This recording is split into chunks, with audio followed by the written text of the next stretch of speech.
prep. In the last class on Friday, we discussed Article 20, Article 21, and then we also looked at Article 21, capital A, and then we discussed previous year's question papers. Today, let's talk about Article 22, and then we are done with this category, right to freedom. Then we will look at Articles 23 and 24, which deal with right against exploitation. Then we will talk about four important fundamental rights with respect to freedom of religion, 25 to 28. Then cultural and educational rights under Articles 29 and 30. Then Article 31 we will skip. Why? Because we will discuss this in Directive Principles of State Policy. We will then look at Article 32 and then few other articles under Part 3 of the Constitution. Then we will look at some of the constitutional bodies which you should remember through this part of the Constitution. And then tomorrow, hopefully, we will begin with Directive Principles of State Policy. Let's look at Article 22, protection against arrest and detention, but in certain cases, which means you do not have or nobody has a fundamental right against arrest because you can be arrested. Because right to life and personal liberty is not an absolute fundamental right. Whenever you violate the law, if the procedure established by law is followed, which basically is due process of law after the 1978 Maneka Gandhi judgment, your right to life and personal liberty can be violated, which means you can be arrested, you can be detained. But even after you are detained, there is still a fundamental right which kicks in. That means this Article 22 comes into the picture after an individual has been arrested. And after an individual has been arrested, this Article 22 comes into the picture, but this is a fundamental right which is not available to enemy aliens. That means this fundamental right is available to citizens as well as aliens, but not to enemy aliens. And who are these enemy aliens? Aliens can be divided into friendly and enemy aliens. Friendly aliens are the citizens of those countries which share cordial, good relations with India. Enemy aliens are the citizens of those countries with which India is at war. And those citizens of countries, those nationals of other countries with which India is at war, if they are in India, they do not enjoy this protection under Article 22 of the Constitution. And what is Article 22? No person who is arrested shall be detained in the custody without being informed. That means I have a fundamental right to be informed of the grounds on which I'm being arrested. I'm taking a class right now. There's a knock at the door. The police party comes. They want to arrest me, but I have the right to know on what grounds. Are the grounds terrorism? Are the grounds murder? Are the grounds waging war against the country? Are the grounds theft? Are the grounds forgery? What are these grounds on the basis of which I am being arrested? I want to know that. I need to know that. This is my fundamental right. So that I can call my lawyer. I can set up my legal defense. So that my lawyer can approach the judiciary and ask for bail. This right to be informed of the grounds on which you are being arrested, this is my fundamental right, available to citizens, available to aliens, except enemy aliens. Similarly, every person who is being detained shall be produced before the nearest magistrate within a period of 24 hours. Now, to prevent arbitrary arrests by the police, arbitrary arrest on weak grounds, on illogical grounds, there is a particular police inspector who does not like you, or you have got some issues with each other, but because he has power, he comes and arrests you. But within 24 hours, I am to be produced before the court, before the nearest magistrate. Another magistrate would look at the grounds. On what grounds is he being arrested? Has he committed any crime or not? If yes, then this individual will either be sent to judicial custody or police custody.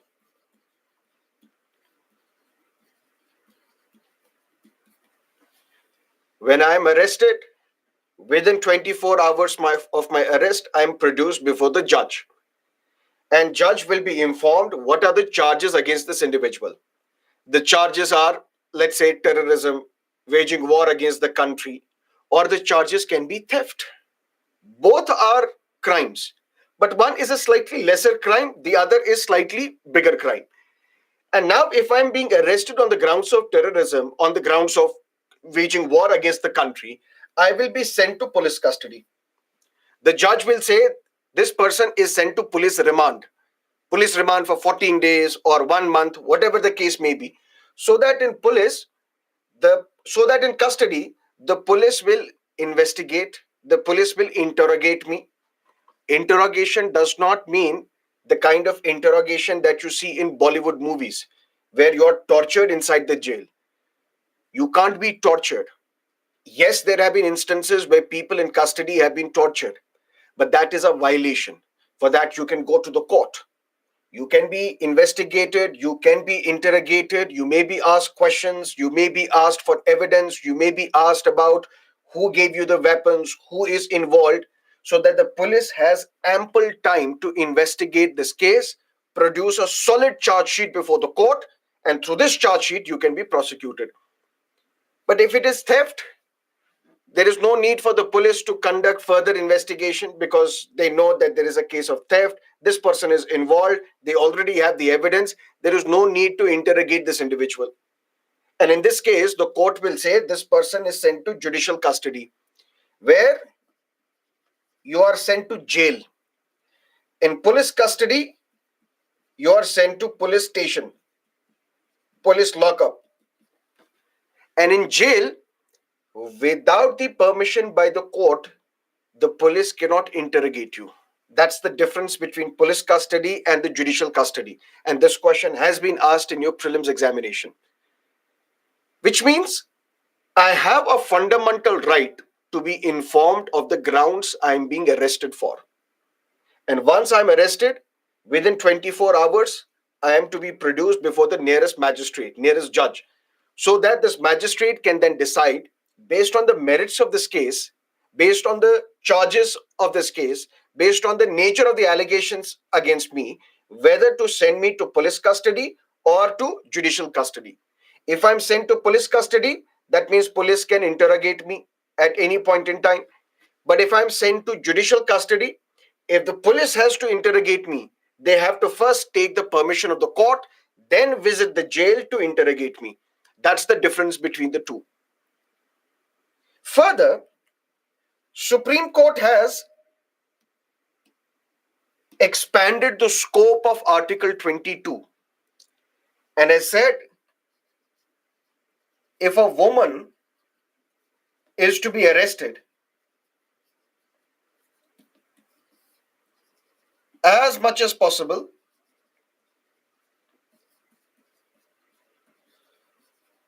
this woman should not be arrested before sunrise and after sunset.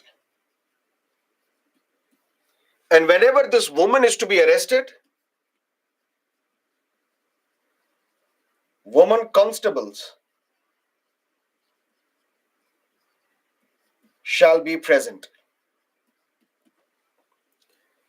Article 22, protection from arrest and detention in certain cases, which means this is not a fundamental right against arrest.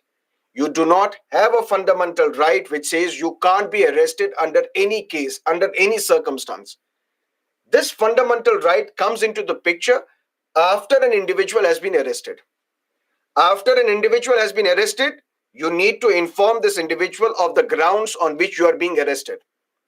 For example, whether you have seen this or not, when Arnab Goswami was being arrested, when the police party reached the residence of Arnab Goswami, ultimately he was told that these are the grounds on which you are being arrested. His wife was also presented.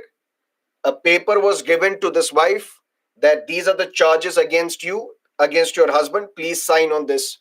Why? Because so that tomorrow, if Mr. Goswami claims in the court that I was not informed of the grounds on which I was arrested, we can show this document before the judge saying this is duly signed by the wife of this journalist because we informed at the time of the arrest that these are the allegations against you, these are the charges against you.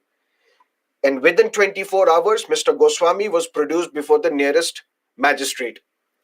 And then, if you would have watched those videos, he cried a lot and said, Taloja, Taloja, Taloja. That means he was telling his crew, he was telling his journalists that I'm being sent to Taloja jail because he was sent to the judicial custody. Clear? Inform of the grounds on which you are being arrested. Be produced before the court within 24 hours of your arrest. But at the same time, the court has expanded the scope of Article 22.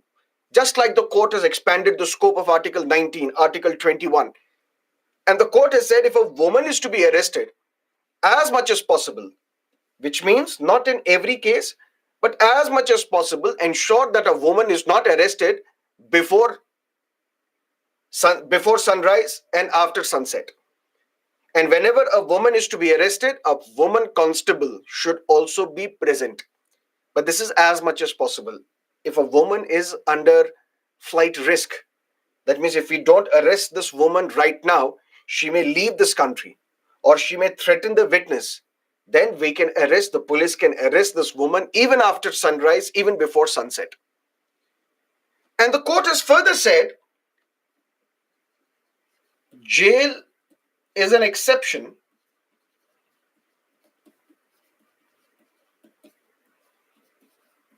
bail is the norm.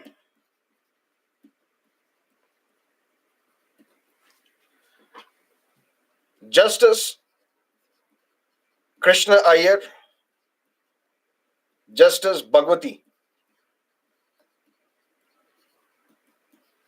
in the late 1970s, they gave a beautiful judgment wherein they said jail is an exception, bail is the norm.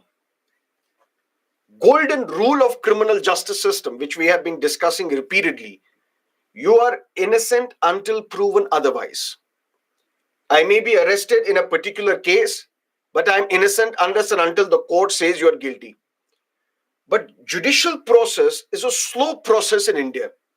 That means the cases may take many years. There have also been instances where a case would continue for 20 years, till the time a petitioner is already dead. Imagine a situation where you are accused in a particular case and you are thrown into a jail. And it takes 20 years for the judiciary to decide that you are innocent. What will happen to the 20 years of your life? They're gone, they're lost. Since the assumption is that you are innocent until proven guilty, you are innocent until proven otherwise, jail should be an exception. Only in exceptional circumstances you should be sent to jail. Otherwise, you should be released on bail. Bail in the sense, I may give up my passport. In a sense, I will surrender my passport before the court, saying that I have no reason to run away from this country. The passport is with you. I will cooperate with the police. Whenever the police asks for my presence, I will be present before the police, before the court. I will involve myself, participate, engage, and cooperate with the investigation. But release me on bail. Because if I'm sentenced to jail, if I'm kept in jail, what if after a few years I'm proved innocent? All those years cannot be restored to me. But the court has said jail is an exception. Exception in what cases? When an individual is at flight risk. Arrest this person, send him to jail because he is at a flight risk. He has a lot of contacts, and through these contacts, he can run away from this country. This person should be in jail. Jail is an exception when this individual can threaten the witness.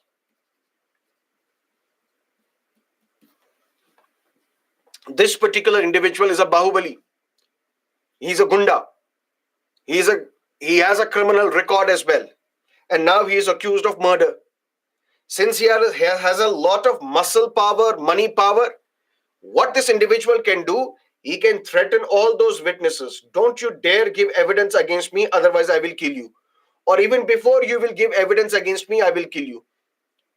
So this particular individual has the potential to threaten the witnesses. Don't release him on bail, because if he's released on bail, he can threaten the witnesses, keep him in jail. Or if this individual can tamper the evidence.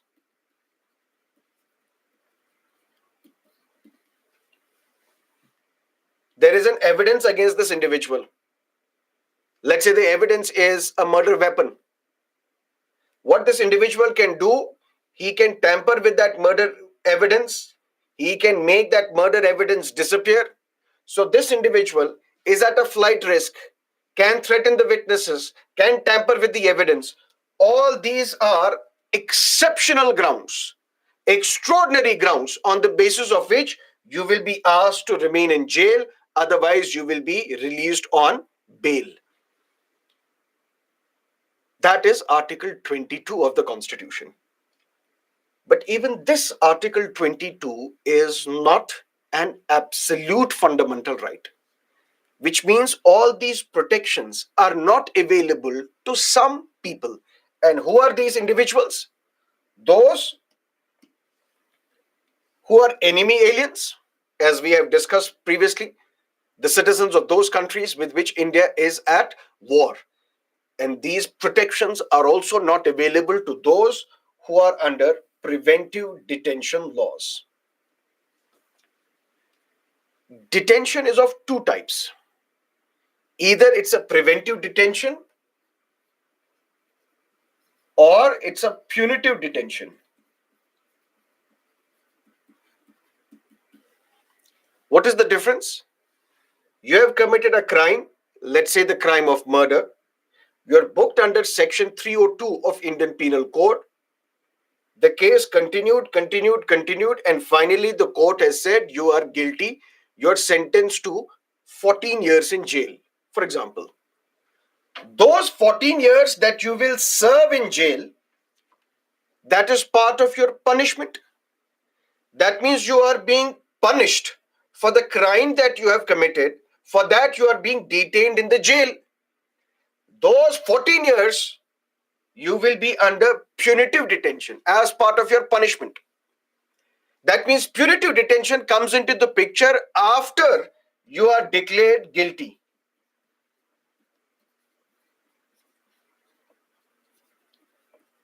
After the declaration of guilt. But imagine a different situation. I am an individual, I have a lot of following, for example, and tomorrow I decide to launch a protest against the government of India. And I'm telling my people, telling my supporters that we should burn buses, bridges, we should burn the public property, we should destroy public property.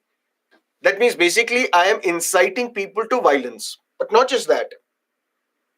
Basically, when you commit a crime, after that you can be arrested. If you are only thinking of the crime, you will not be arrested. Because thinking about a crime is not a crime. It is only when you ultimately commit the crime that you will be arrested.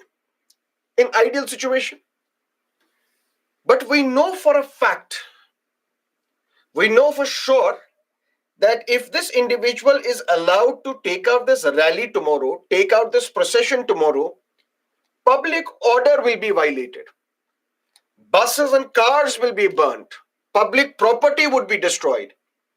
Should we let this fire engulf the entire city and then arrest this individual? Or should we not prevent the city from being burnt? Should we not prevent this crime from taking place? This is where preventive detention comes into the picture. That means you are being prevented from committing a crime. You are being prevented from violating the law. You have not violated a law. You have not committed any crime. But through these laws, we are preventing you from violating the law, from committing the crime. Those laws are what we call preventive detention laws. For example,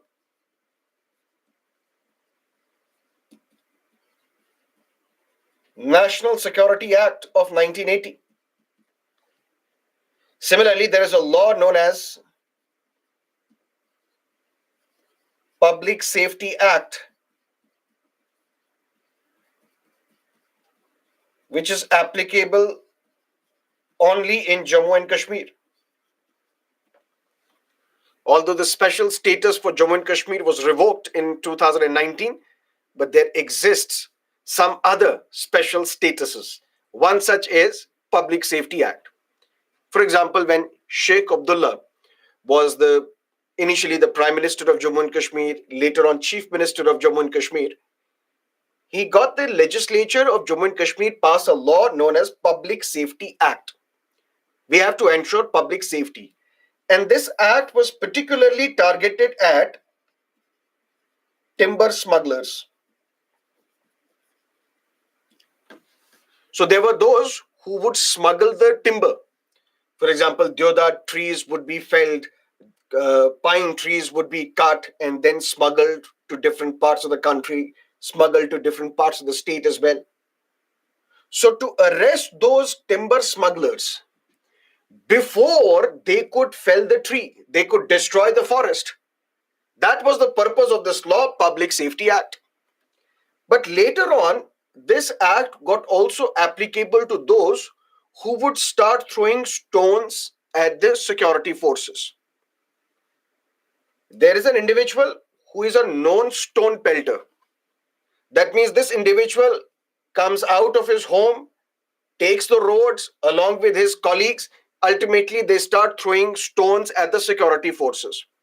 Should we first let this individual throw stone at the police, at the security forces, and then arrest? Or should we, if we know that tomorrow there may be a protest, we will arrest this individual before, keep him in custody for 24 hours. After that event is over, we will release him.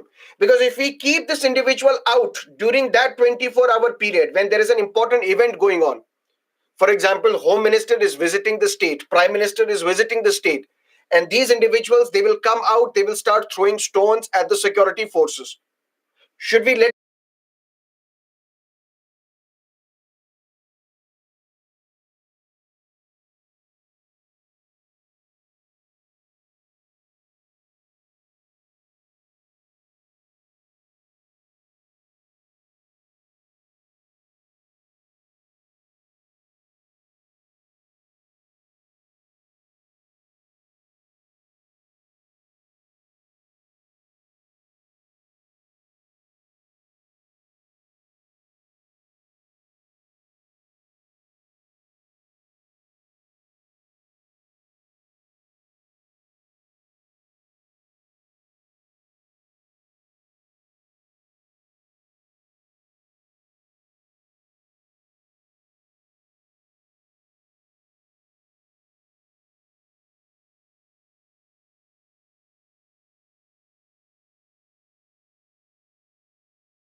Now let's look at two other important fundamental rights under the category right against exploitation, which means first we need to provide equality to the people. Then we need to ensure that they have the freedom to do whatever they want to do. And at the same time, they should not also be exploited. Who are the groups in India which are being exploited a lot? Women, children, members of the SC and ST community, their exploitation is covered under Article 17. Abolition of untouchability. Untouchability is a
Judicial creativity and judicial activism.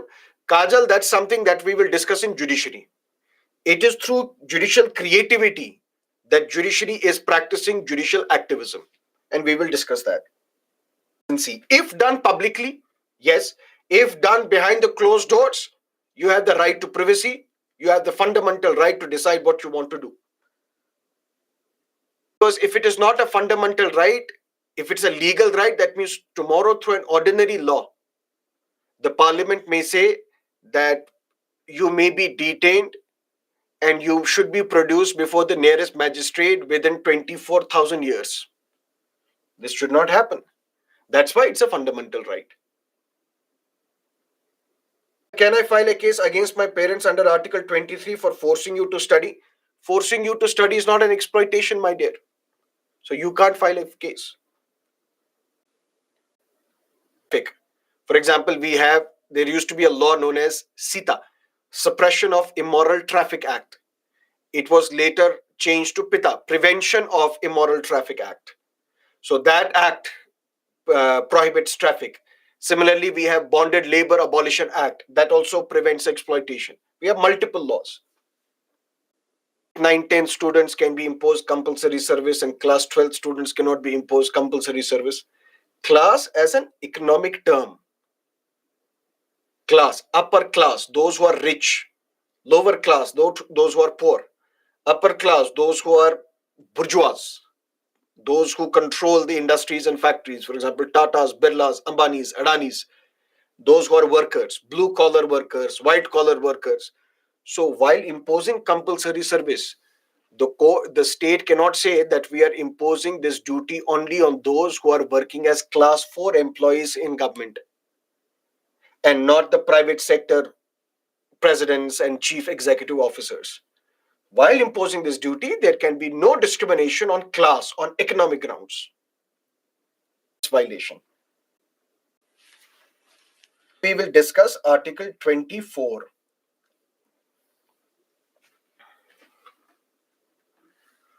And also, when you write a question, write it in one comment. So half of the comment was in one comment, the next half was in different comments. So the one half was, "What are you?" Thought, "What is this?" And next comment was discussing. So, and this discussion, so when you wrote that question, after that there was 7, 8 other questions. And after that there was this term discussing. So then I could correlate. What are you discussing? So write it in one line, my dear. Child labor.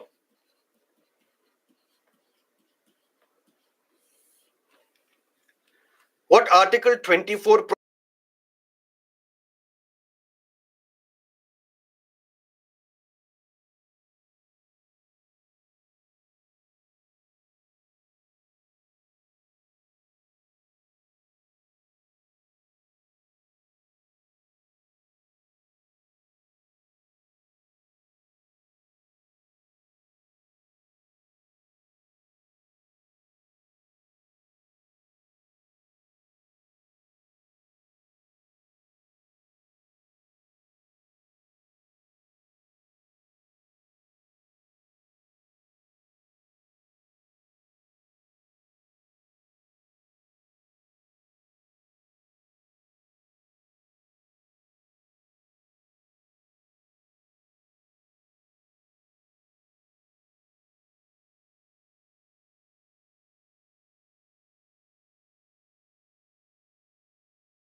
thereby leading to the development of a child.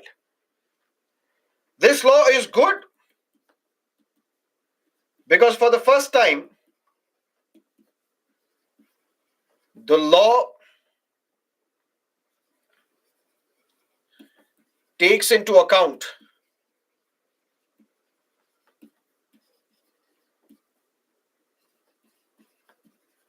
the requirements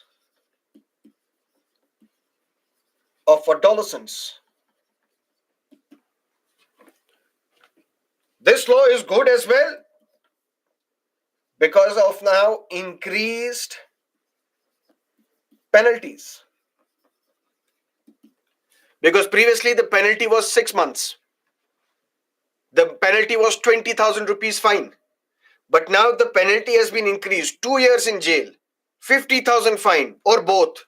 So increased penalties may also lead to better implementation of this law because people will be deterred from employing children in violation of this law because they will be sentenced to 2 years in jail or 50,000 fine will be imposed or both.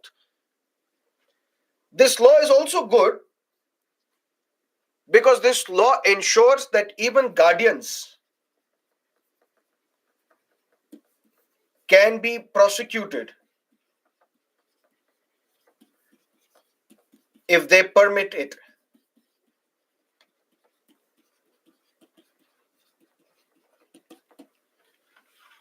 Because previously, what would happen is that these kids were pushed into employment by their guardians. And who this guardian can be? This child is an orphan, lost both her parents. But now this child is pushed into employment by her uncle, who is her guardian now, or by the grandfather, who is now her guardian. That means this child is being pushed into employment. But this guardian was not prosecuted. Only the employer was prosecuted. Now, even this guardian will be prosecuted if the court is convinced that they push these children into employment. So now it will be like a deterrent to the guardian. I cannot push these children to the employment. I have to send them to school.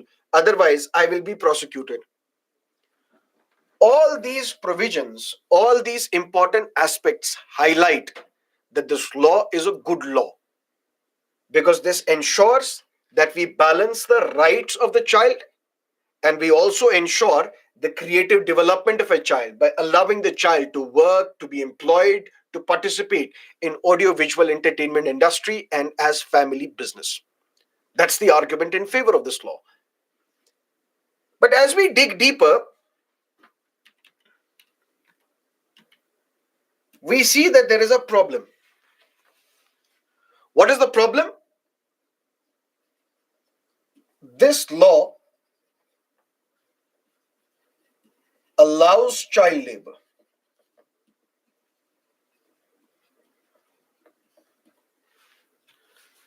How does this law allow child labor? First one,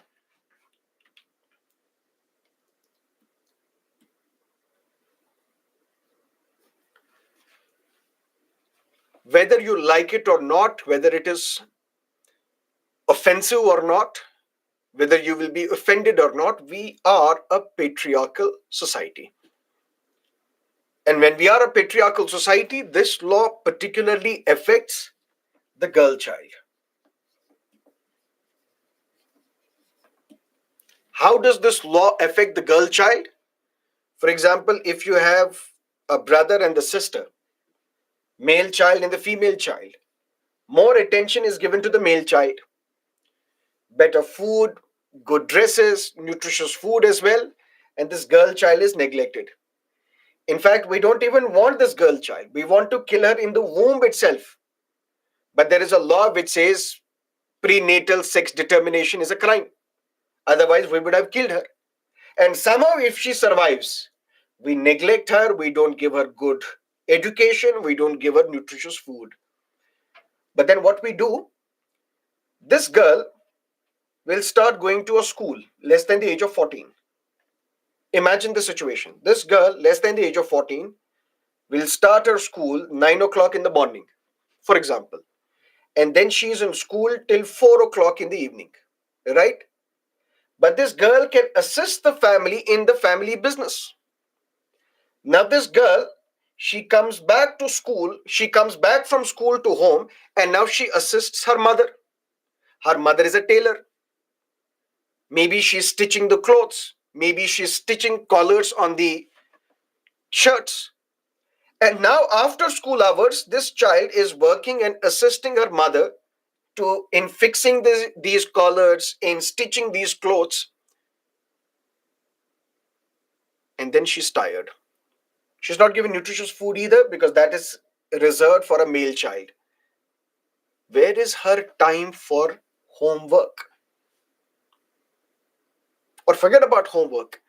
After school hours, something else starts. Something beautiful starts.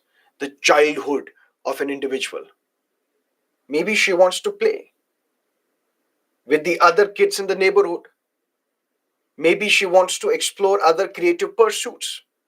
But no, she's allowed to work and assist in family business after school hours. That means through this law, you are snatching the childhood. Not just this, this law creates a conducive atmosphere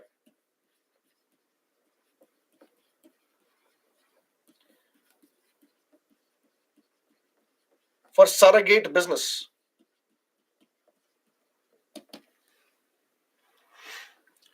What is surrogate business? I need cheap labor, and the cheapest labor is a child. I have a BD rolling business. I roll BDs.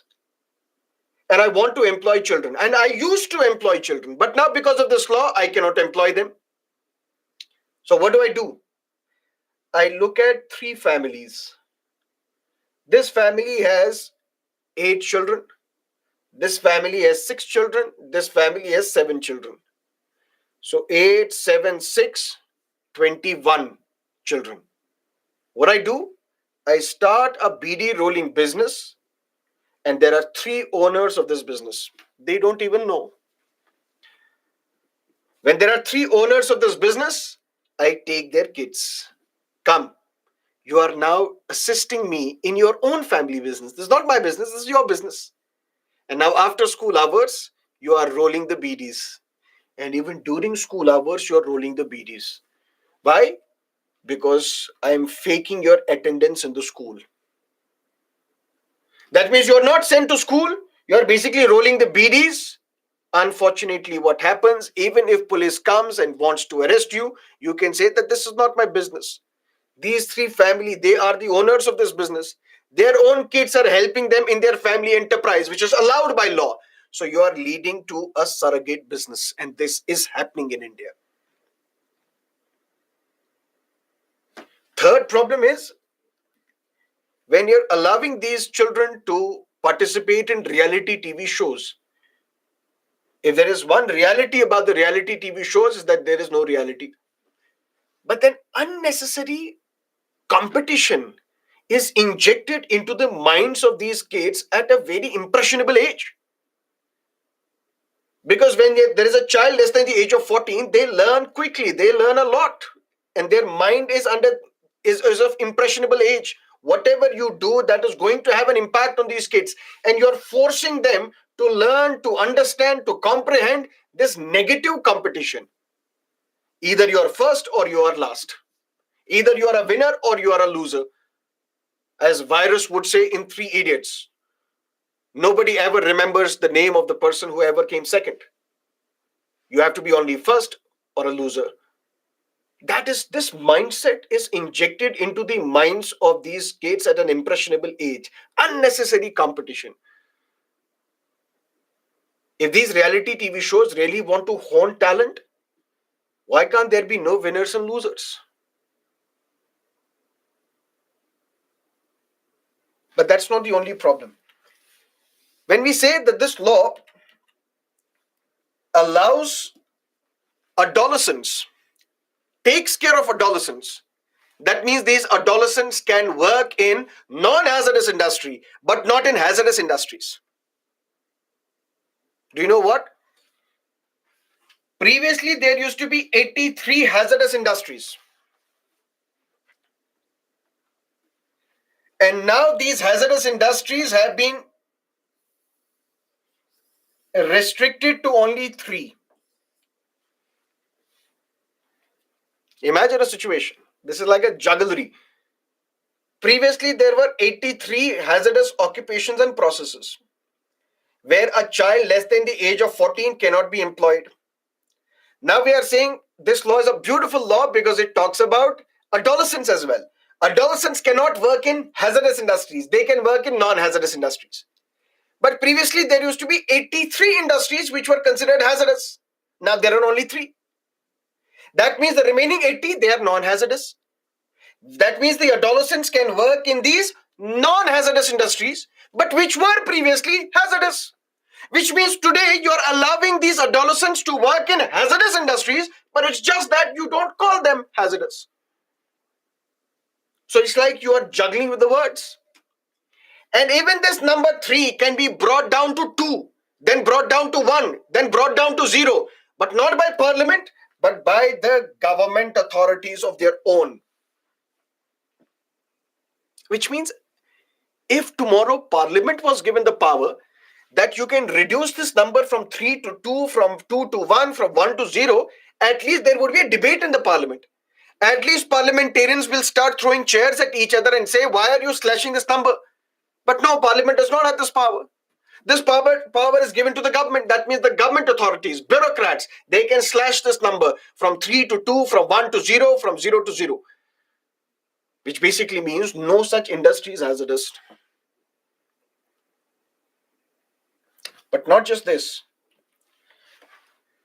Section 3 in clause 5 allows child labor in family or family enterprises, or allows child to be an artist in audio visual entertainment industry. But do you know what's the problem in India? Most of the child labor is caste based. So there is a cobbler who fixes your shoes. He's a Dalit. If you're allowing the child to assist the father in his family business, that means you're perpetuating the same caste based occupation, wherein the son of a cobbler has to be a cobbler, where the son of a sweeper has to be a sweeper. This clause is also dangerous because it does not specify, define the hours of work. This girl who went to school till 4 o'clock now comes back from school to home. After school hours, the law allows you to work, but for how many hours? Does not specify, does not define.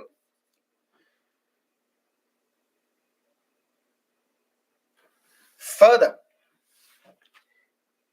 government was asked, why have you allowed the children to be employed, to work, to assist in family business, in family enterprise? The answer given by the government was that some of these families, they indulge in art, they indulge in craft, and we need to preserve it. For example, there is a family who is an expert in carpet viewing.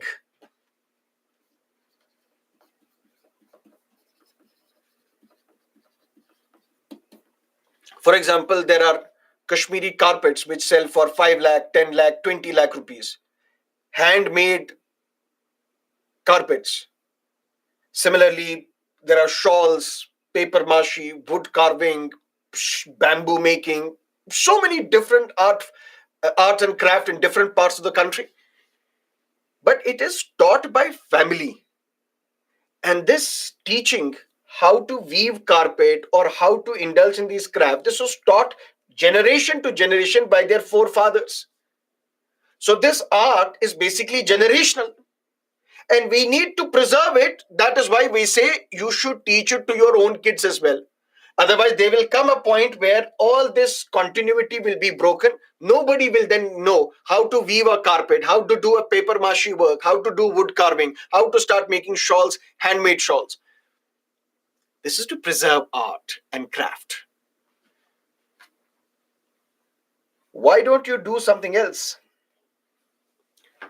The same experts of carpet weaving, The same experts of wood carving, shawl making, paper mache, why don't you hire them as teachers in government schools? So that instead of teaching this art to their own kids, they teach it to everybody. And let them also enjoy this process. Let them also develop these skills. And that's how we can make Skill India successful. Artisans should be hired as teachers to pass on traditional knowledge and skills to the next generation. Why only to their kids? To the next generation. That's how we can make this law better. You can write this as a conclusion in your answer. If the amendments intended to preserve Indian art and craft by enabling parents with traditional skills to pass them on their children, this should be done through reform and investment in education. Slash budget should be restored because the budget allocated to school education has been slashed multiple times. Go give it back, give money back to school. Midday meals should be reinstituted. There have been some states where midday meals have been stopped. Secure housing should be provided through Sarva Shiksha Abhiyan boarding schools to homeless children.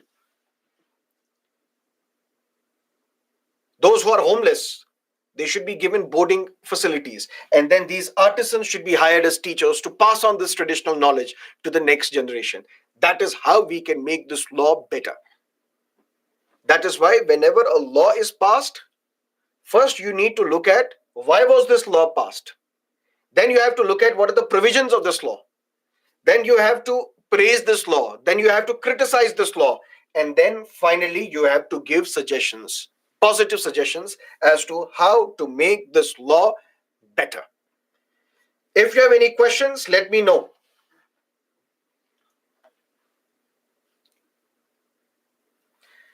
Sir, how can punishment be the same for offense 50,000 plus 6 months term? Imposing a fine is not considered to be punishment. Punishment is when you are sentenced to jail.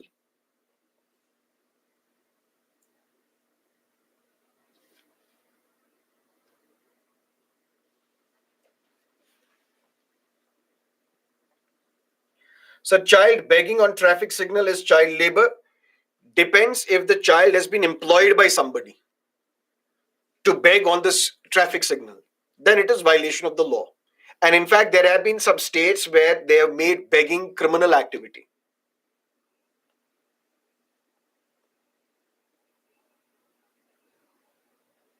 Or any other industry, who will be punished for this? You are allowed to work in entertainment industry. Nobody will be sentenced for that.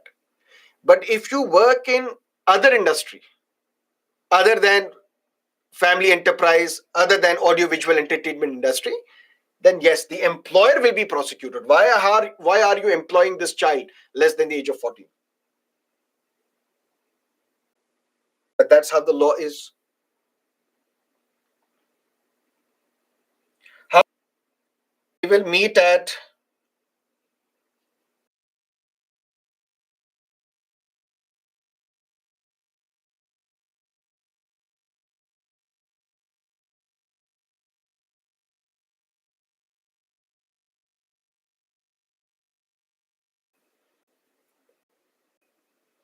where we will discuss articles 25 to 28.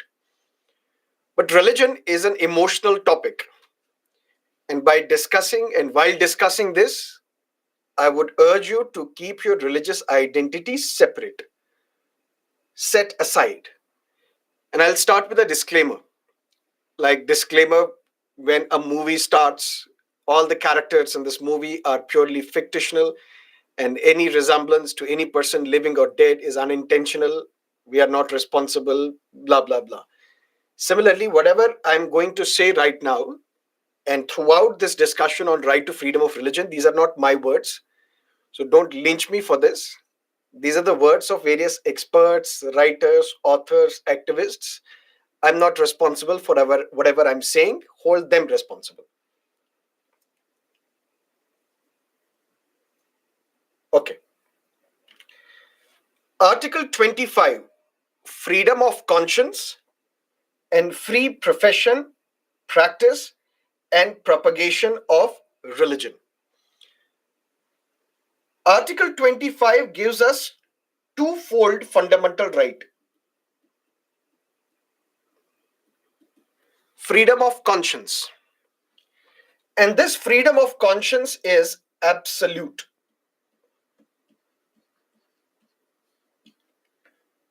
because this freedom of conscience is your innermost expression, innermost feeling, innermost belief.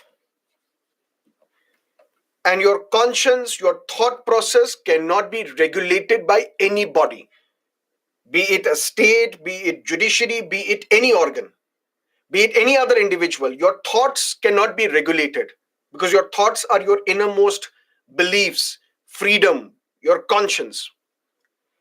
If you have your conscience clear that I am part of this particular religion, that is your fundamental right. If your conscience changes and you want to change your religion and adopt another religion, that is your fundamental right. There can be no restrictions on that whatsoever. Freedom of conscience, your innermost belief to choose a religion of your choice, your innermost belief or feeling, your innermost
Australian Supreme Court, known as Jehovah's Witness versus Commonwealth in 1943.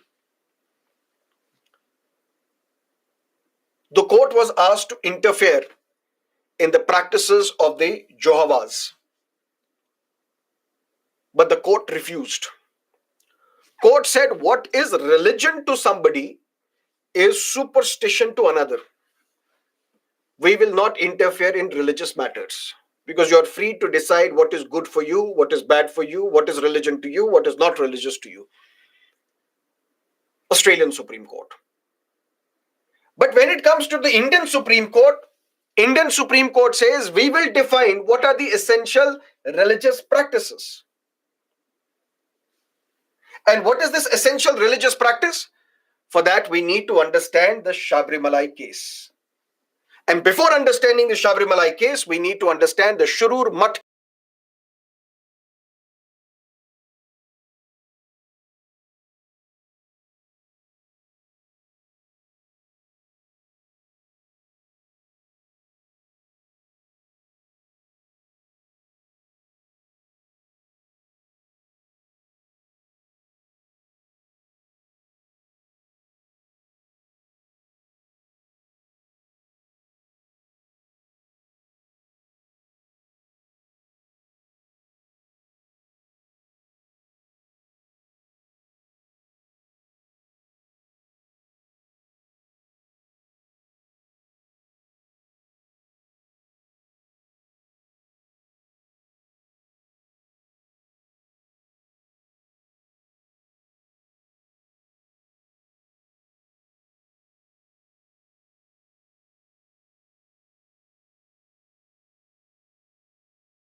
further came in the Shabarimala case. In Shabarimala case, there is a temple in Kerala which is dedicated to Lord Ayappa. The presiding deity of Shabarimala is Lord Ayappa, and Lord Ayappa is considered to be celibate, brahmachari, or Neshtika brahmachari, eternal celibate. And for that, temple had made rules that women of menstruating age, that means in the age group of 14 to 50, they cannot enter the sacred sanctum sanctorum where Lord Ayappa is situated, where the deity is Lord Ayappa. Why? Because since Lord Ayappa is a celibate, brahmachari, Neshtika brahmachari, eternal celibate, temple authorities have made rules. These rules say that women of menstruating age, which means in the age group of 14 to 50, they cannot enter the sacred sanctum sanctorum where Lord Ayappa is presiding, because Lord Ayappa is brahmachari and we cannot get women of menstruating age to interact with Lord Ayappa. Few women approached the court and saying that this is unconstitutional.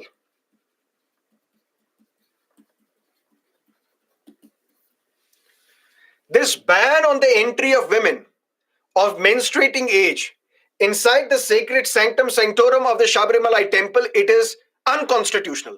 Women should be allowed to enter the Shabarimala temple. Why? Because it violates Article 14, right to equality. Why should men have all the fun?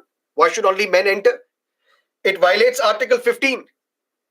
There can be no discrimination on the grounds of sex.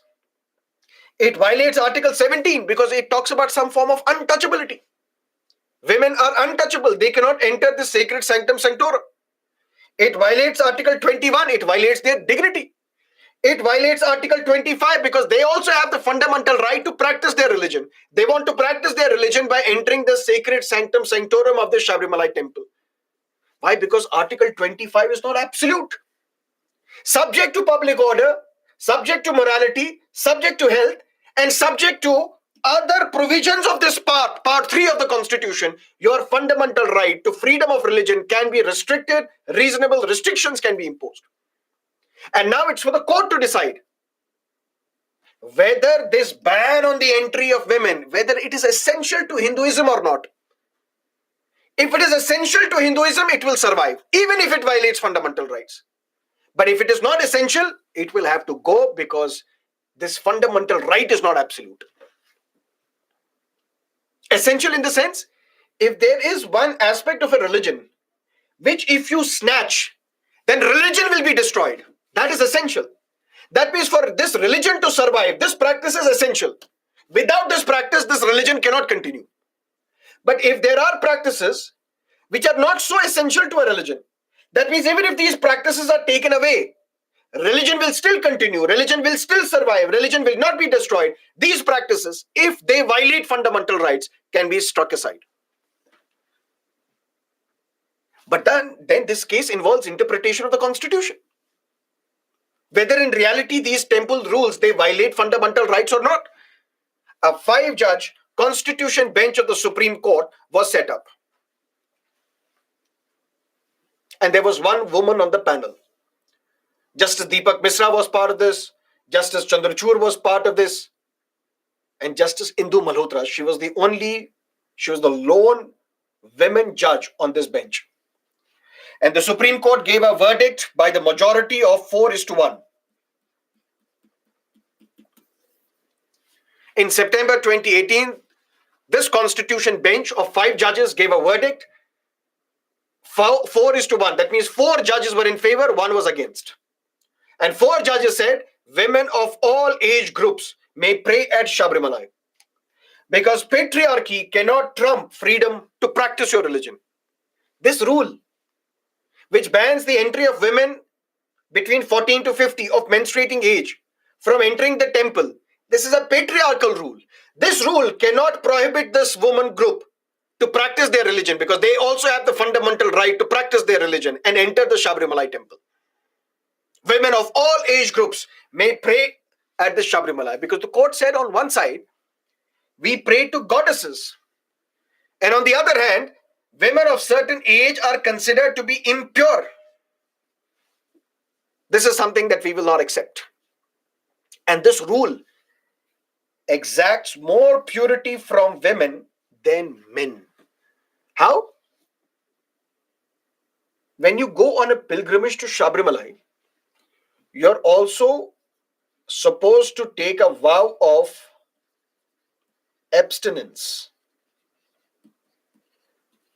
That means 40 days you have to abstain from sex and sexual activity. You can't do that because you have to be pure for 40 days. Because Lord Ayappa is celibate, and if you want a darshan of Lord Ayappa, you have to abstain from sex for 40 days. Temple authority said men can easily subscribe to this.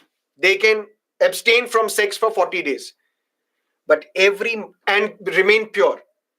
But every month, a woman goes through a menstrual cycle, which means she cannot remain pure for 40 days in total, together in one go. If you are menstruating, if you are of the menstruating age,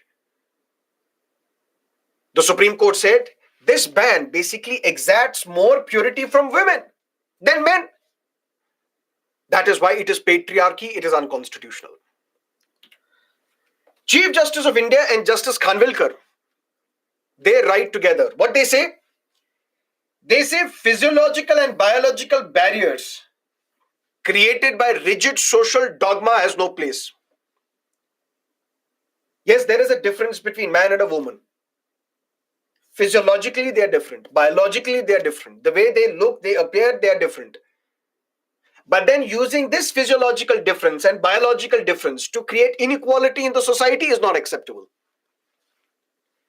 These temple rules, which prohibit the entry of women from entering the sacred sanctum sanctorum of the Sabarimala temple, these are not essential religious practices. That means this is not essential part of religion. And if it is not essential part of religion and it violates fundamental rights, these practices can be set aside, can be declared unconstitutional. Justice Chandrachud said something else. Justice Chandrachud said to treat women as the children of lesser God was to blink at the constitution, was to violate the constitution. And for the first time, Supreme Court expanded the scope of untouchability.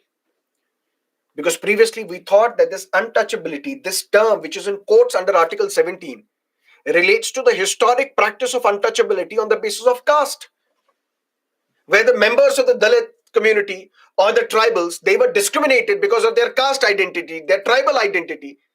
That is what we thought untouchability is. But now the Supreme Court has expanded the scope of Article 17 and has talked about gender untouchability. Untouchability on the grounds of sex. So these women of the age group of 14 to 50, if they are banned from entering the Shabarimala temple, this is discrimination on the grounds of sex. This is untouchability on the grounds of sex. And since untouchability is abolished under Article 17, and Article 17 says untouchability is abolished and its practice in all its forms is forbidden. One such form is gender untouchability, according to Justice Chandrachud. But Justice Indu Malhotra, the only woman on the bench, she disagreed. She said, what is essential to a religion, what is not essential to a religion? As judges, we should not enter this debate. What is religion to you may be superstition to another. What is objective to you may be subjective to another. What is moral to you may be immoral to another. What is essential to a religion? What is not essential to a religion? Let's not enter into this debate. That is for that religious denomination to decide.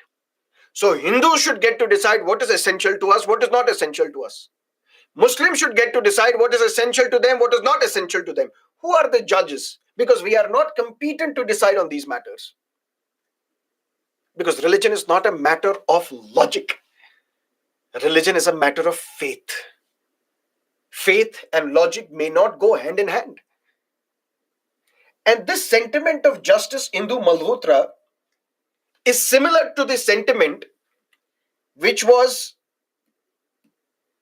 advocated by Justice Keher and Justice Nazir in triple talaq case.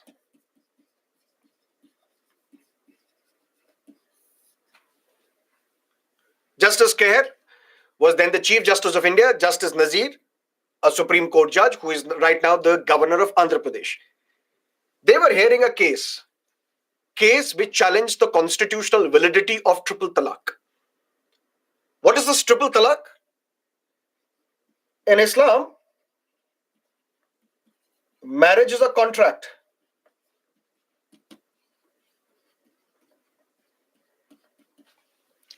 In Hinduism, it is not a matter of contract, it is a matter of generations.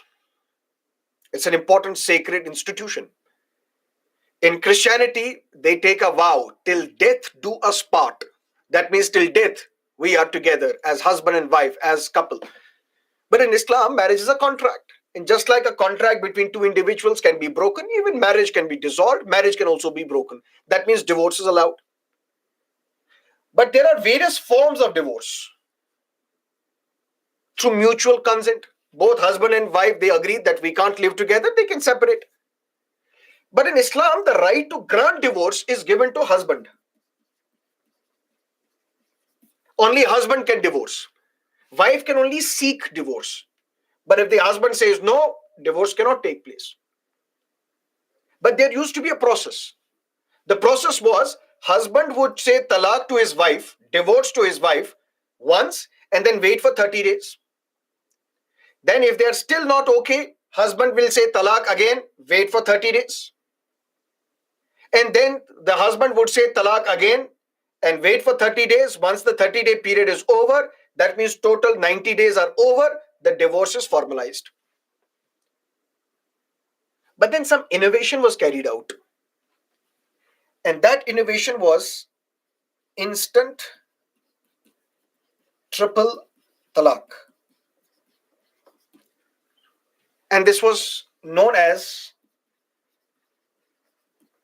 talaq-e-biddat. Biddat is an Urdu term, is an Arabic term, which means innovation. That means something which was innovated, something which was not originally present, but something which was innovated later on.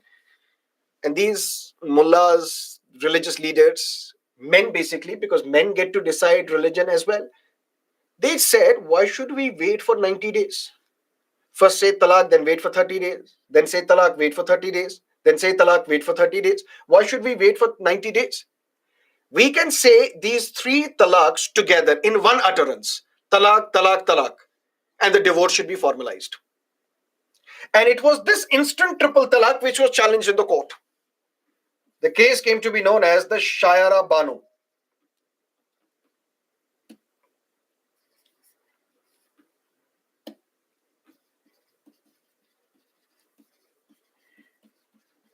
Where 5 judges had to decide whether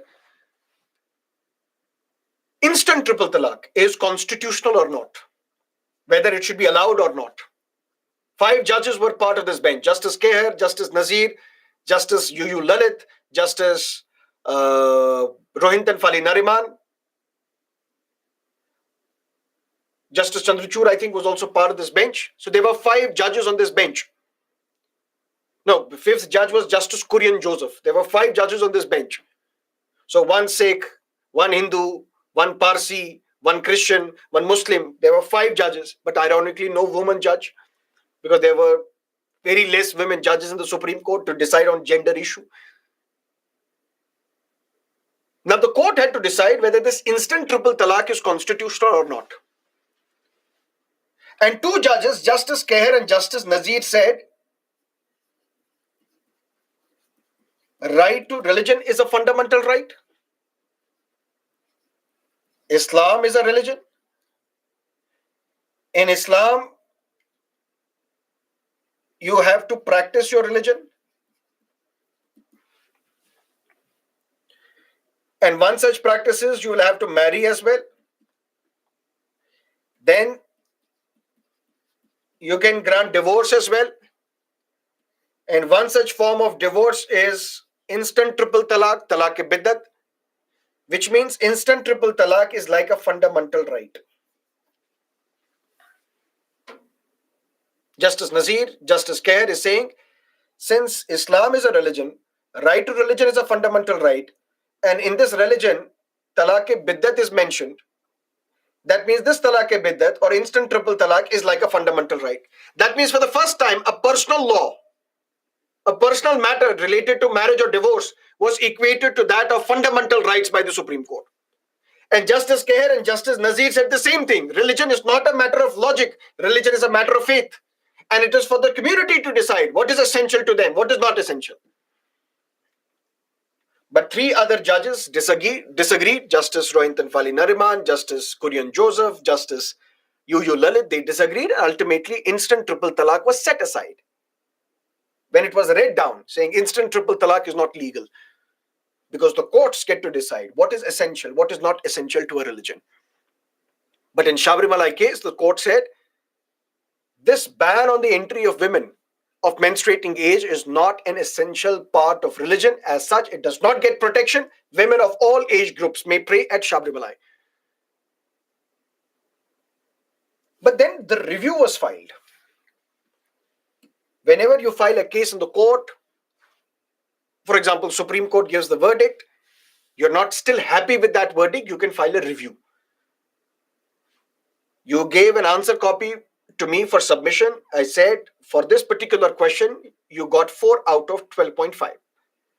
Then you're sending the mail back, sir, can you please re-review this answer paper to see if you have made any error, to see if something better is mentioned there which you did not notice in the past. I can review that answer copy.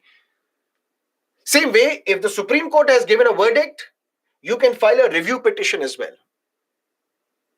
provided there are 2 grounds on the basis of which your review will be accepted. If facts have been discovered, new facts have been discovered, if you have pointed out an error in that judgment. That means if the Supreme Court has given a Sabarimala verdict, but if the petitioner files a review saying new facts have emerged, or they point out an error in your judgment, new facts have emerged. For example, in this case, since you said these rules are ultra vires of the Constitution, unconstitutional because they violate fundamental rights, they are not essential religious practice. If you can find a new fact, if new fact can be discovered, which was not previously argued in the court, and through this new fact you can convince the court that this ban is essential to religion, the court will accept your petition. We will hear it again. Or if they point out an error, sir, you are saying that there is no such thing as essential religious practice, but in Shirur Math case you said there is essential religious practice, so you have made an error in giving this judgment. We are pointing that error out. The court will accept this petition, will review it. But when this Sabarimala review was filed, no new facts were discovered. No error was pointed out.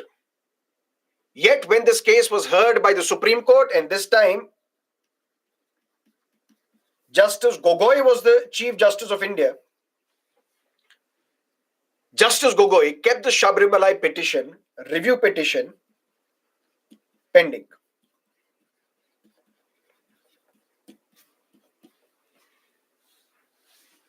We will neither hear this matter nor we will dismiss this matter. We will keep it pending. Why? because there are some other similar cases which raise similar issues, similar concerns. Until those cases are also reviewed by the court, judgment is given in these three cases by the court, we will keep the Shabarimala review petition pending. What are these three cases? If women of menstruating age are not allowed entry inside the sacred sanctum sanctorum of the Shabarimala temple, why are Muslim women not allowed inside the dargahs and the mosques in India? Is this also not gender based untouchability? We will hear this matter first. Second, female genital mutilation, which is practiced by the Dawoodi Bohras. Dawoodi Bohra is a sect in Shia Islam, because in Islam there are two major sects, Shias and Sunnis. Within Shias there are various subsects. One such subsect is Dawoodi Bohra. There is a peculiar case of Dawoodi Bohras pending in the Supreme Court, which we will discuss if there is a need, unless and until something dramatic happens there. Dawoodi Bohra, which is a sect, they have a belief. And what is that belief?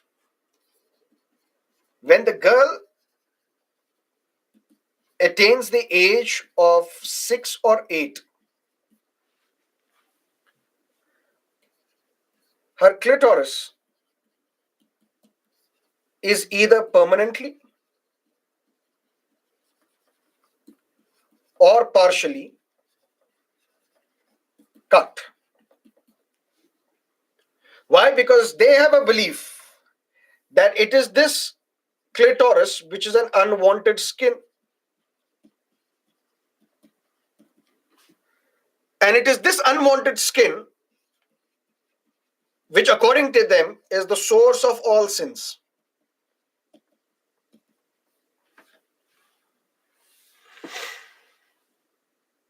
They have a belief that once a girl attains the age of 6 or 8, her clitoris is either completely or partially removed. Because they have a belief that this is an unwanted skin. And this unwanted skin is the source of all sins. Is this female genital mutilation essential to Dawoodi Bohras or not? That's for the court to decide. If it is essential, this practice will continue. If it is not essential, this practice will be declared unconstitutional. Hear this matter, then we will talk about the Shabarimala review. Similarly, Parsi. There is a Parsi woman who marries a non-Parsi. That means you have married a non-Parsi. And as a non-Parsi now, as a woman now, Parsi woman who has married a non-Parsi, you cannot be allowed to enter the sacred fire temples and participate in other religious rituals of Parsi community. All these petitions are pending in the court. And all these petitions raise the same important matter. Can religion be patriarchal? Can patriarchy trump the fundamental rights that are allowed, that are provided to the citizens of this country? Justice Gogoi said, we'll keep the Shabarimala review pending till we hear these three cases, and then we will take a call, because the verdict in these three cases will have an impact on the Shabarimala review. Because if in these cases women are not allowed inside the dargahs, if female genital mutilation is allowed, if Parsi woman who marries a non-Parsi is not allowed to enter the fire temple, and if the court agrees with this, then the court should also agree that women of all age groups are not allowed inside the Shabarimala temple, because then we will have to have the same treatment for Hindu women as well. Then some petitioners, once the court gave this order, now listen to me carefully. Once the court gave the Shabarimala verdict, there were some women, some activists, who tried to enter the Shabarimala temple. Already tempers were high in Kerala. No matter who you speak to, they are in favor of women should not be allowed entry inside the sacred sanctum sanctorum of the Shabarimala temple. They claim that these are rules, we have to abide by these rules. There are also some temples where men are not allowed. There are some temples where women are not allowed. So every religion has their own peculiarity. It is just that this temple, you should not allow women. According to Sadhguru, there is something magical in that high energy inside that Sabarimala temple. Women of certain age should not be exposed to that high energy. And that's okay. And since this Sabarimala temple is at a hilly place, there was a restriction for women to not travel this hilly place. Why? Because she may be menstruating, where she may not be in the pink of her health. So for her safety, she was not allowed to enter the Sabarimala temple. But different temples have different rules. There are some temples where men are not allowed. There are some temples where women are not allowed. So every religion should get to decide their own rules. But some women, they were trying to enter the Sabarimala temple, but police decides in Kerala that we will not give you protection. When we will not give you protection, that means some people will lynch you if you enter the Sabarimala temple. These women approached the Supreme Court, my lord, please give us protection. We want to enter the sacred sanctum sanctorum of the Sabarimala temple, but the police is not helping us. Please order police protection so that under police protection, we can travel and pay obeisance at the Lord Ayappa temple in Sabarimala. The court said, what is the need? The temples are already high. Wait. There is no need. There is no hurry for you to go. Don't worry. What is this attitude of the Supreme Court? This is basically Supreme Court committing contempt of itself. Whether the judgment is right or wrong, we don't know. Whether the judgment is right or wrong, let's not get into this. But it is a judgment after all. And complying with this judgment is never optional. It is mandatory. If a common man would not abide by the judgment of the court will punish that individual for contempt. That's what we discussed. Civil contempt, willful disobedience of a court order. Here the petitioners, whether they are correct or incorrect, whether they are political or apolitical, whether they are mad or in pink of health, we don't know. But when the petitioners are approaching the court, asking the court that please enforce your verdict, the court is laughing and saying, what is the hurry? That is the sad part of this verdict. But ultimately what happened? The Supreme Court said, let's set up a 9-judge bench.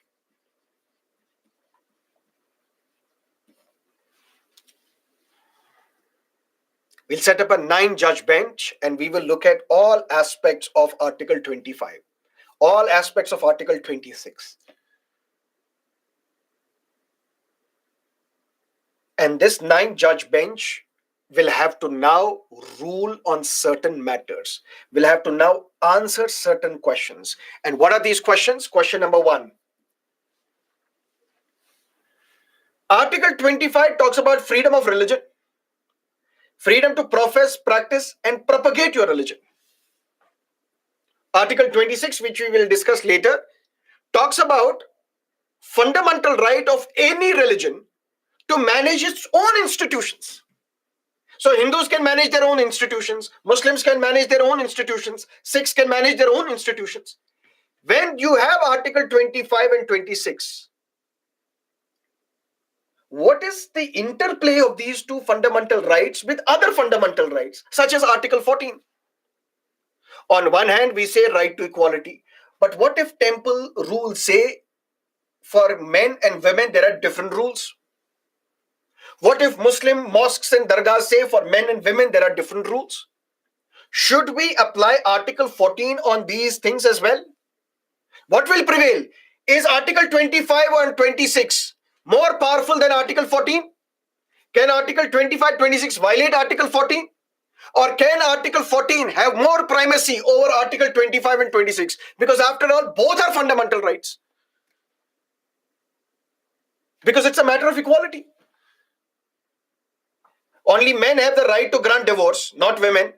Article 14 is involved.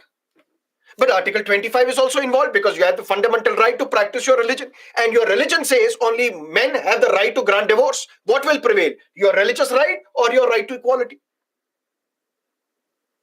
This is for this 9-judge bench of the Supreme Court to answer. Second, we say subject to public order, morality and health, your fundamental right can be restricted. What is the sweep of this expression? Sweep of this expression in the sense female genital mutilation, where the clitoris is either completely or partially removed. This goes against the health of the Parsi women. One Parsi actor, Nusrat Barucha, I think I pronounced her name correctly. She was in Israel recently where she was trapped because there is a crisis between Israel and Hamas.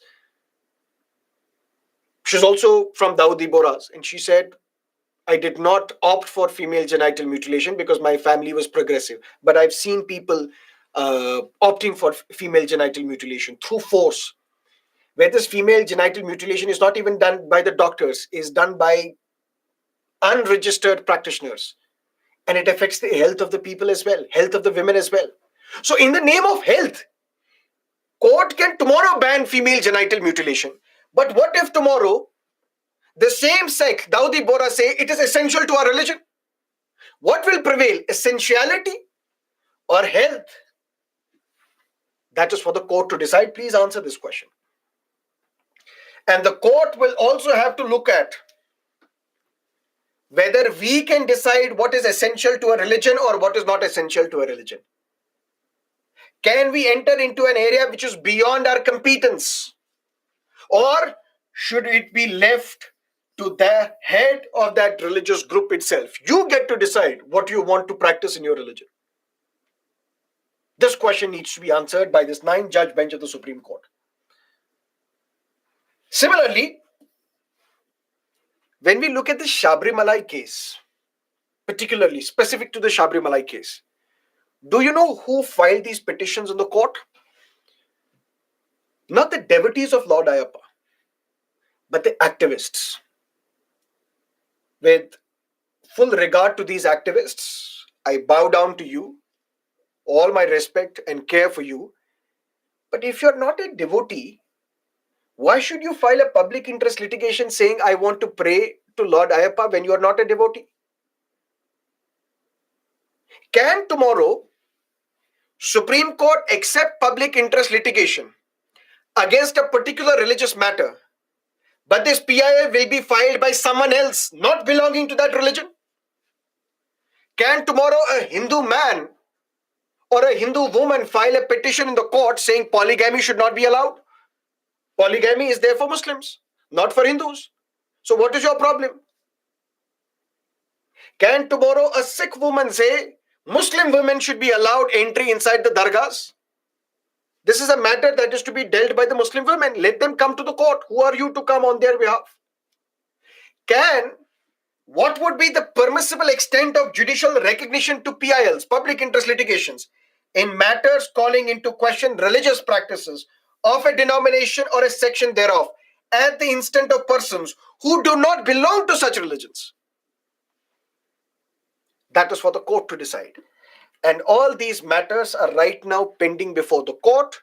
We will have to wait and watch what the Supreme Court will rule on this matter. But long story short, we have Article 25 of the Constitution. And what is Article 25? It says subject to public order. That means on the grounds of public order, on the grounds of morality, on the grounds of health, and subject to other provisions of Part 3 of the Constitution, which means subject to other fundamental rights. Every person in India, whether foreigner or an Indian, you have the freedom of conscience. That means innermost freedom to choose a religion, innermost freedom from a religion as well. And you can then freely profess, practice, and propagate your religion. But there are restrictions. You can propagate your religion, but that does not mean you have the fundamental right to convert others into your religion. Right to convert is not a fundamental right under Article 25. If you have to convert, for that you can't pay bribe, you can't pay money, you can't force, you can't induce, you can't allure. If you want to convert, you can propagate your religion, so that by propagating you touch the conscience of the people, and once their conscience changes, they should voluntarily change their religion. They should not change their religion because of threats, because of inducements, because of money, because of corruption. But if you have the fundamental right to practice your religion, What if there are some matters mentioned in your religion which conflict with fundamental rights? Particularly Article 14, which talks about right to equality. Article 21, which talks about right to life with dignity. Article 25 itself, which talks about right to practice your religion. What if this is not allowed for women? What do we do? How do we deal with this particular matter? The court in Shroor Mutt 1954 has said that the courts will decide what is essential and non-essential to a religion. If there is a practice which is essential to a religion, even if it violates fundamental rights, this practice will continue. But if there is a religious practice, if it violates fundamental rights but it is not essential, then it will not continue. It will be struck down by the court. And we will get to decide what is essential, what is not essential. And for that, we have a lot of judgments. Wherein one judgment, Supreme Court said, beard is not an essential religious practice in Islam. Because there was one officer who was a Muslim. After he was appointed, he started sporting a beard. Indian Air Force dismissed him from the service, saying you can't sport religious symbols while you are in Air Force. He approached the court and said, why should a Sikh be allowed to sport a beard and not a Muslim? The court said, beard is an essential religious practice in Sikhism, but it is not essential religious practice in Islam. The court cited the example of APJ Abdul Kalam. He's also a Muslim, but he's not sporting a beard. Nasruddin Shah is a Muslim, but not sporting a beard. Muhammad Ali Jinnah, he was a Muslim, but not supporting a beard. Allama Iqbal, he was a Muslim, but not supporting a beard. So beard is not an essential religious practice in Islam, but it is an essential religious practice in Sikhism. Which means the courts get to decide what is essential, what is not essential. And there are some people who say this is a good doctrine. This doctrine of essentiality is good. Otherwise, Sati would have continued. People would have said Sati is part of religion, it should continue. But the court may rule if it is coming today, because Sati was abolished in 1829. But if it continued today, the court would have said Sati is not an essential religious practice. Or untouchability is not a religious practice. Or banning widows from remarrying is not an essential religious practice, because previously even widows were not allowed to remarry till at least 1856, when Ishwar Chandra Vidyasagar played a very important role in allowing the Brahmin widow to remarry, because widows of other caste groups could have remarried, but not the Brahmin widow. So it is this essential religious practice doctrine which has enabled the court to uphold fundamental rights and reform a religion. But then there are also others who claim that this is an illogical doctrine, because it tends the court to interfere in matters which are beyond its competence, because you may be competent in law, in constitution, in other matters, but you're not competent in religious matters. Shabri Malai case, Triple Talaq case, Ismail Faruqi case, there are so many instances where the courts have employed this doctrine of essentiality. But then after the Shabri Malai case, a rethink is now on the cards in the judiciary. The judiciary has referred few matters to the 9-judge bench of the Supreme Court. And now 9-judge bench of the Supreme Court will have to look at all these aspects, saying if you have Article 25, you have Article 26, you have Article 14 as well. What if some religious practices violate equality? What will prevail, Article 14 or Article 25 and 26? Because both these sets are fundamental rights. What is the sweep of this expression? Subject to public order, morality, health.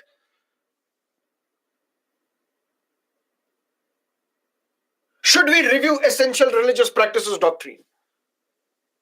Can we accept public interest litigation from Hindus related to Muslim practices, or from Muslims related to Hindu practices, or from activists who are not devotees of Lord Ayappa, yet they want entry inside the sacred sanctum sanctorum?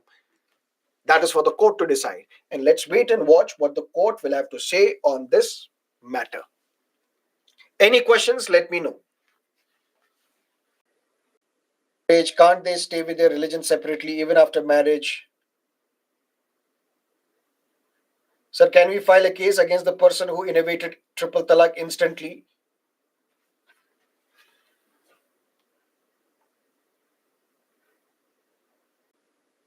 लाया है हम उन्हें लाएंगे given by party members. Okay. First, the question that one student asked, why should there be a need to convert into another religion after marriage? Can't they stay separately? Yes, they can. For that, we have a law known as uh, the 1954 law. What is the name of that law? Where intercaste, interreligious marriages are allowed. Special Marriage Act. Yes. So that is also there, which we will discuss in Directive Principles of State Policy, where we will talk about Uniform Civil Code. Can we file a case against the person who innovated this thing? We don't know who this person is, because this is the practice which was continuing in so many Islamic countries. But Pakistan banned it in 1960s. Egypt, Turkey, others, Bangladesh banned in way back decades ago. But India could not ban this because of some political considerations. What about this government which says जो राम को लाए हैं हम उन्हें लाएंगे? For that, the problem lies in one judgment of the court, Manohar Joshi versus Election Commission of India, 1998, wherein the Supreme Court has said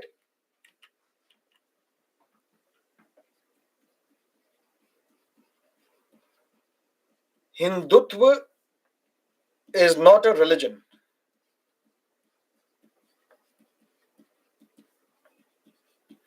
It is a way of life. So if somebody is asking for votes in the name of Hindutva, it is not a corrupt practice. Why? Because the court has said Hindutva is not a religion. Hindutva is the way of life. Justice G.S. Verma was the Chief Justice when this judgment was given. That is why when you say Hindutva, on Hindutva, you're raising these Hindutva issues, it is not unconstitutional. It is not a corrupt practice, because Hindutva is not a religion. You cannot ask for votes in the name of religion, but you can ask for votes in the name of Hindutva, because Hindutva is not a religion, it's a way of life. That is what the court has said.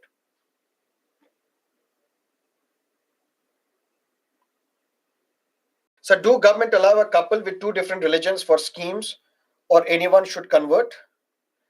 Can you rephrase your question, please? They came to India, they called all those who are living on the side of the Sindhu River as Hindus, because they could not pronounce this letter S. So they call it Hindu. So all those, or Indus, or they called it the Hindus. So it's a geographical term. That is why RSS chief, Mr. Bhagwat, says that all Indians are Hindus. If we look at it geographically, he is absolutely right. Article 26 talks about the freedom, the fundamental right to manage religious affairs. What are these religious affairs?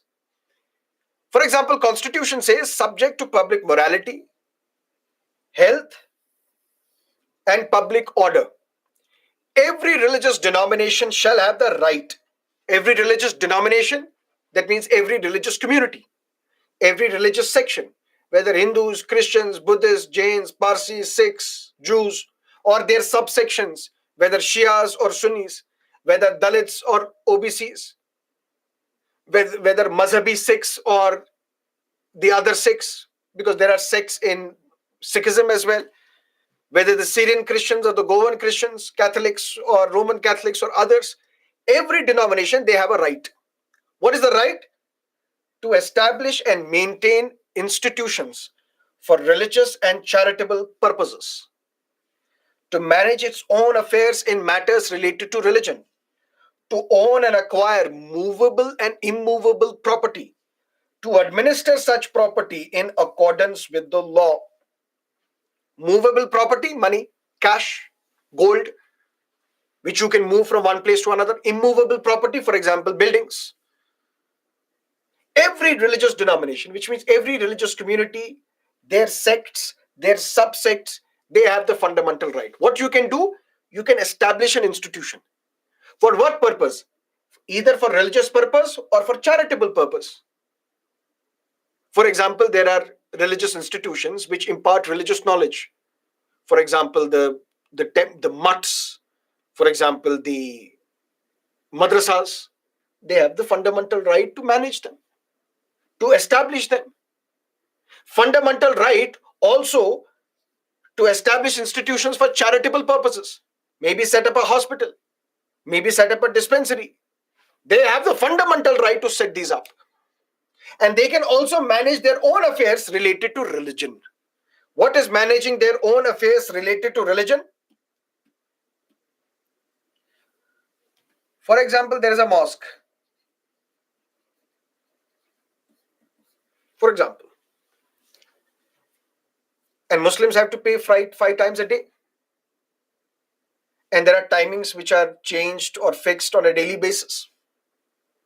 What should be the time of the morning prayer, afternoon prayer, evening prayer, night prayer, so on and so forth. Can the state interfere and say from now onwards, morning prayer will not be conducted at 5:20 in the morning, but instead will be conducted at 9:45 a.m.? Can state interfere? No. Can state interfere that evening prayers will be conducted at 6 o'clock and not 8:30 p.m.? No. Why? Because every such religious institution has the fundamental right to manage its own affairs related to religion. For example, there is a temple and there is a presiding deity of this temple. When this temple should be open for public darshan, state will not interfere. That's for this religious institution to decide.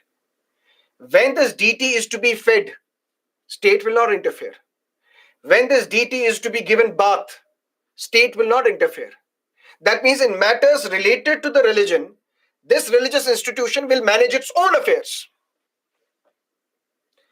But the state can regulate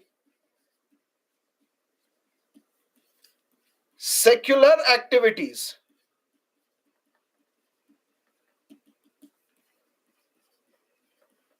related to religion. What are these secular activities? For example, Supreme Court said in Professor Bhim Singh versus State of Jammu and Kashmir in 1996 that priesthood is a secular activity.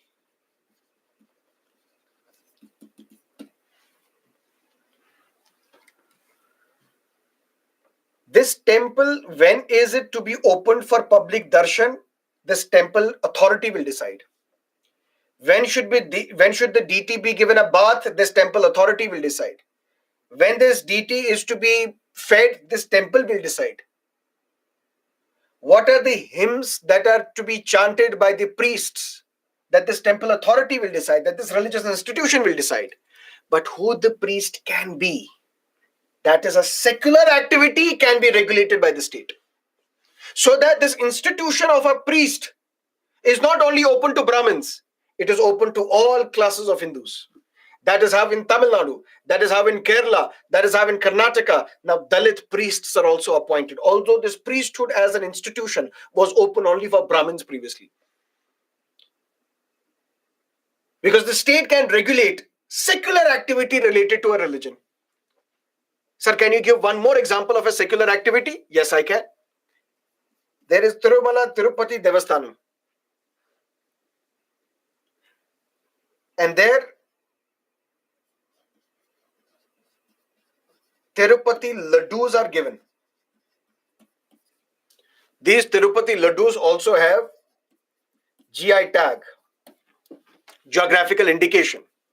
That means, for example, when you buy laddus and you go to a shop and you want Tirupati laddus, they will give you a normal laddu and tell you this is the Tirupati laddu. You would not know. That means ultimately what will happen? Tirupati laddus, they will have a monetary impact. Because in its name, normal laddus are being sold. To prevent this from happening, there is a geographical indication. That means this laddu is a Tirupati laddu. And anybody who violates this, punishment will be imposed on them. Similarly, for example, there is a Pashmina shawl. This Pashmina has a geographical indication tag. That means when you buy a Pashmina from a shop, if it is indication from Kashmir, you should know that this is a trusted Kashmiri product. It is not a fake product.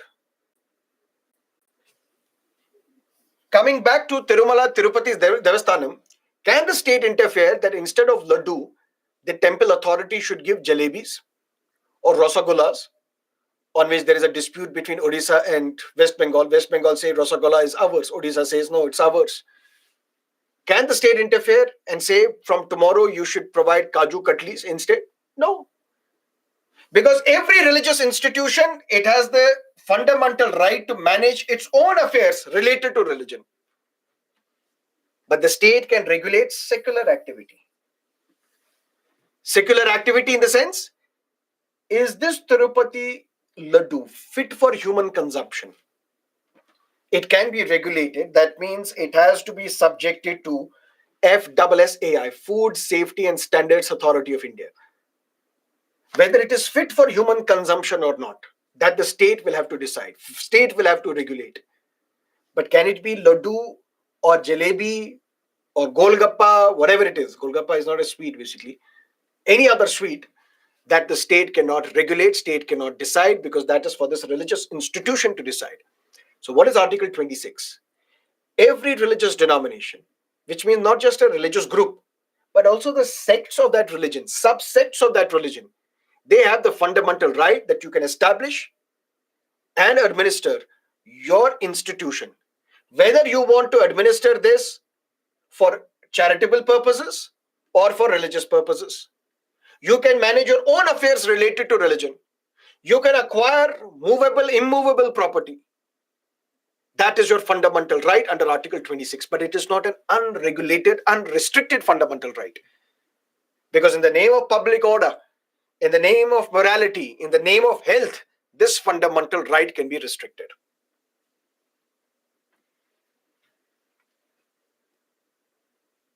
It can be make in that geographical area. Then how laddus in Tirupati laddus come under TTD? Because the way these laddus are manufactured, the raw materials that are being sourced, they're all unique. And that is why they have a geographical indication.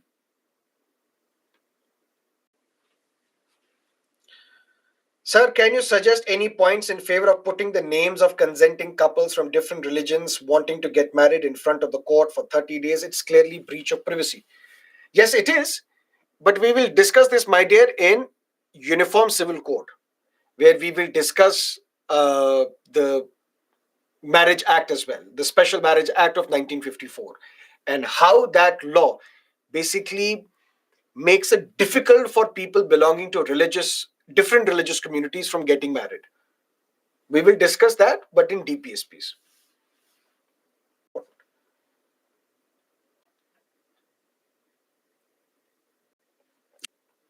But court has not taken any decision yet. The word secular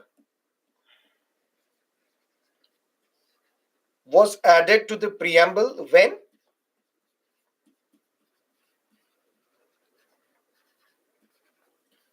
42nd Constitutional Amendment Act, 1976.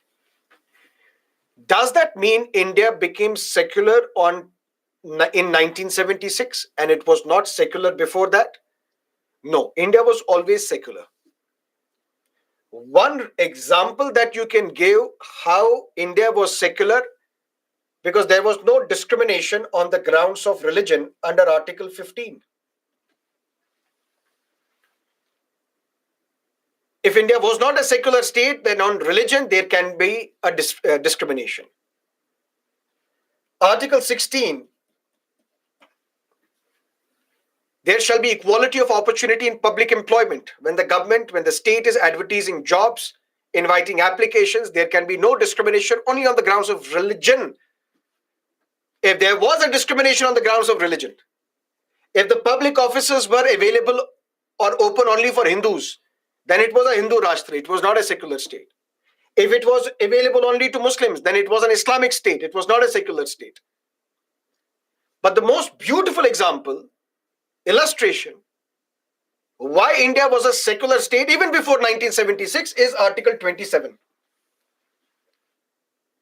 For example, during the Mughal period, although Akbar tried to abolish this, but it was reinstated by Aurangzeb, jizya,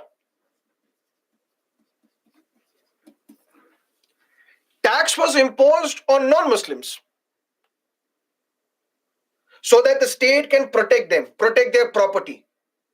For that, they will have to pay tax, and that tax was known as jizya, which means tax for a specific religious group. Such a tax cannot be imposed in India today. Why? Because Constitution says no person shall be compelled to pay any taxes, the proceeds of which are specifically appropriated for the promotion or maintenance of any particular religion. That means a tax such as jizya in 2023, in 1950 onwards, can never be imposed because that would violate Article 27. We have something known as cess. What is cess? It's basically a tax, but for a particular specific purpose. For example, Swachh Bharat cess, Krishi Kalyan cess, education cess, health cess. That means when this tax will be imposed, it will be used only for that purpose. That means whatever money is generated through health cess, all that money will only be used for healthcare facilities in India, will not be diverted to any other purpose. When the tax is imposed, cess is imposed on Swachh Bharat cess, for example, then whatever proceeds we receive by imposing this cess, whatever money we generate, whatever money state generates, will not be used for any other purpose, but will be used for Clean India campaign, Swachh Bharat Abhiyan. Can tomorrow the state impose a cess such as Ram Temple cess? Which means whatever money is generated will be used for the construction of a mega Ram temple at Ayodhya? No, such a thing cannot happen. And this is what clearly emphasizes, underlines the secular identity of the Indian Constitution. Freedom as to payment of taxes for promotion of any particular religion. But the taxes that you and me pay, they go to ensure security of those who come for Kumbh Mela. They go for the security of also those who go through the Muharram procession. They go through the security of those who also go on a Kailash Mansarovar Yatra. Yogi ji says, whoever votes for me, I will take them on a pilgrimage to Kailash Mansarovar Yatra. Arvind Kejriwal says, why should Yogi have all the fun? If you vote for me, I will also send the elderly couple to Kailash Mansarovar Yatra. But for the promotion of one particular religion? No. We will give you subsidy for those who go on a Hajj pilgrimage as well. Although that has been stopped now, but even that money is used for the promotion of the education of the Muslim girls. So if there are some specific schemes which are specific to the minorities, religious minorities, that means the money that you and me pay in the form of taxes is used for the education of minority girls. Then this money can also be used for sending children or for sending elderly to Kailash Mansarovar Yatra. And BJP had a different manifesto promise to people of Meghalaya as well. That if you vote for us, once we come to power, we will send people to Jerusalem. That means in India today, taxes are used for the promotion of not any particular religion, but for all religions, directly or indirectly. That is Article 27 of the Constitution. One, such a tax such as jizya only for a specific religion cannot happen. That means tomorrow there can be no such tax as only Muslims will have to pay the taxes. Hindus are exempted from income tax. This cannot happen. This is violation of Article 27. But the taxes that you and me pay can be used for the promotion of any particular religion, all the religions, not any particular religion. That's Article 27. Clear? Constitution is what Supreme Court says it to be. So Supreme Court can do anything except convert a man into a woman or a woman into a man. Or the Supreme Court is so powerful that it can do even this. That is something that we will discuss in Supreme Court when we will discuss this chapter.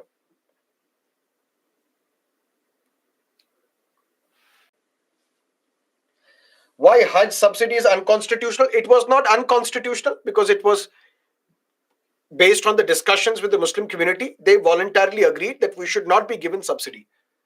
Why? Because when I told you about the 5 principles of Islam, the 5th principle was if you have the means, if you have money, then you can go on a Hajj pilgrimage. That means only those who can afford should go to Makkah. And why should government give you subsidy for air tickets and hotels if you have to go on a pilgrimage? Because it is not meant for you if you don't have means. Instead, that money can be used for the education of the Muslim girls.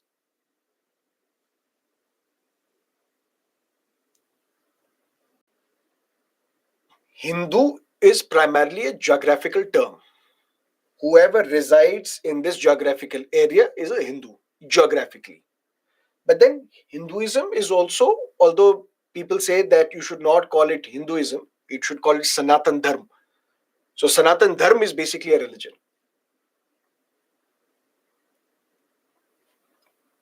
Equally, well, that is debatable, whether it should be equally administered or not, equally spent or not. That is debatable. As codified in the form of Sharia law. They have a written constitution, but they draw inspiration from Sharia by mentioning those provisions in their constitution. Right. But what is the question? On religious affairs. That means matters related to religion. When the deity should be given a bath, when the deity should be fed, when the deity is open for public darshan, that you can manage on your own. That is religious matter. Okay, so let's stop here. We will meet tomorrow again, hopefully.